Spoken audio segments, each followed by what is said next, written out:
ہجرت کرنا یہ بھی رزق کے بڑھنے کا سبب ہے، حدیث پاک میں آتا ہے۔ چنانچہ ایک بندے کا اگر کام ایک جگہ نہیں چل رہا تو یہ بھی ایک ہے کہ وہ اپنی جگہ بدل کے کسی اور جگہ جا کے کام شروع کر دے،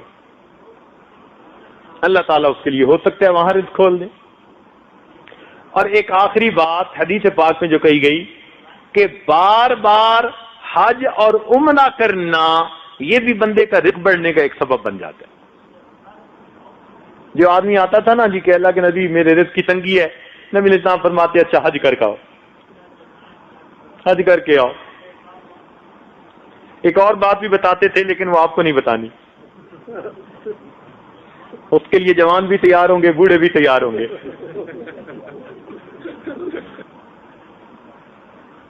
تو اگر یہ چند اعمال اپنائے جائیں تو ان اعمال سے انسان کے رزق کے اندر برکت آ جاتی ہے۔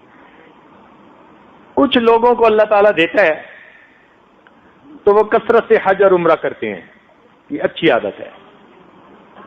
بعض لوگ کہتے ہیں جی کہ کیوں ہر سال حج کرتے ہیں، کسی کو کروا دیں، کسی پہ خرچ کر دیں۔ تو بھائی دیکھو، جیسے سیل فون سارا دن چلتا رہے نا تو اس کی بیٹری ڈاؤن ہو جاتی ہے اور پھر اس کو چارجر کے ساتھ لگانا پڑتا ہے۔ بالکل اسی طرح ہم جب سارا سال دین کا کام کرتے ہیں، کاروبار کرتے ہیں، تو پھر بندے کی کیفیات کی بیٹری بھی ڈاؤن ہو جاتی ہے اور اس کا چارجر اللہ نے اپنا گھر بنایا ہوا ہے۔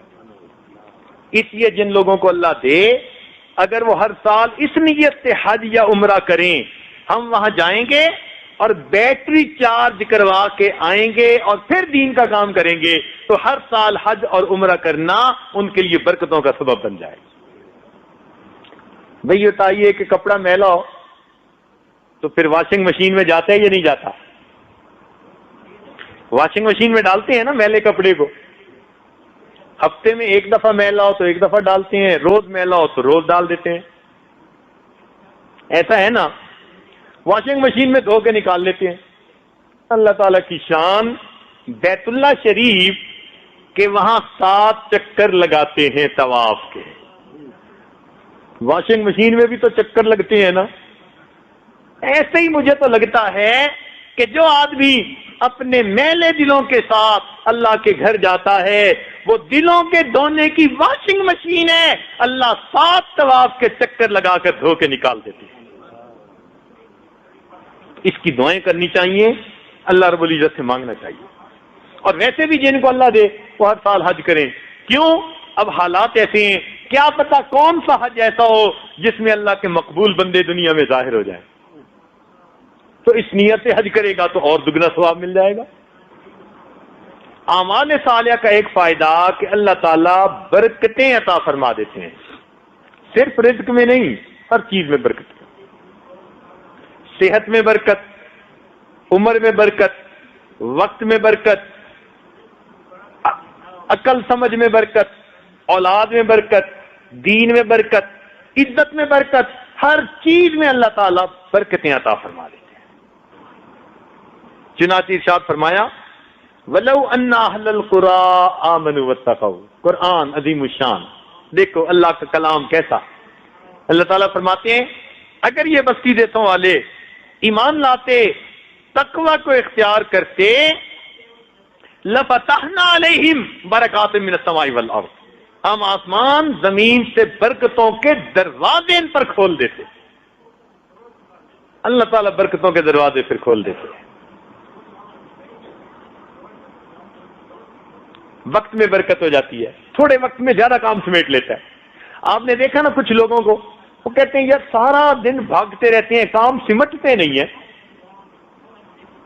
ہوتے ہوتے کام رہ جاتا ہے، بنتے بنتے کام بگڑ جاتا ہے۔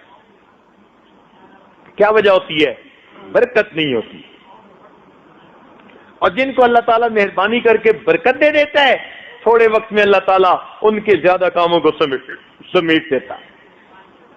اب دیکھیے ایک بزرگ تھے، وہ کتاب لکھتے تھے، جب فوت ہوئے تو ان کے کتابوں کے جو صفحے تھے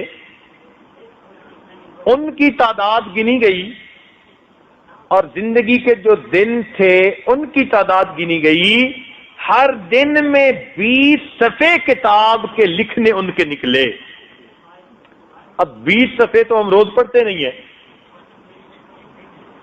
20 صفحے تو ہم پڑھتے نہیں ہیں، اور اگر اس میں سے ان کے پہلے 15 سے 20 سال تعلیم کے نکال دیے جائیں تو یہ 20 کی بجائے بھی 40 بن جائیں گے۔ تو 40 صفحے نئی کتاب کے روز لکھ دینا، اس کا مطلب ہے کئی دن ایسے بھی ہوں گے جب نہیں لکھ سکے ہوں گے، صحت بھی، بیماری بھی، سردی بھی، گرمی بھی، وطن میں بھی، مسافری بھی، 100 قسم کی باتیں ہیں۔ تو اس کا مطلب ہے کہ کبھی اگر نہیں لکھتے ہوں گے تو کسی دن میں 50، 60، 100 بھی لکھتے ہوں گے۔ اللہ تیری شان، ایسا اللہ نے وقت میں برکت عطا فرما دی، تھوڑے وقت میں زیادہ کام کر گئے۔ جیسے نبی علیہ السلام کی زندگی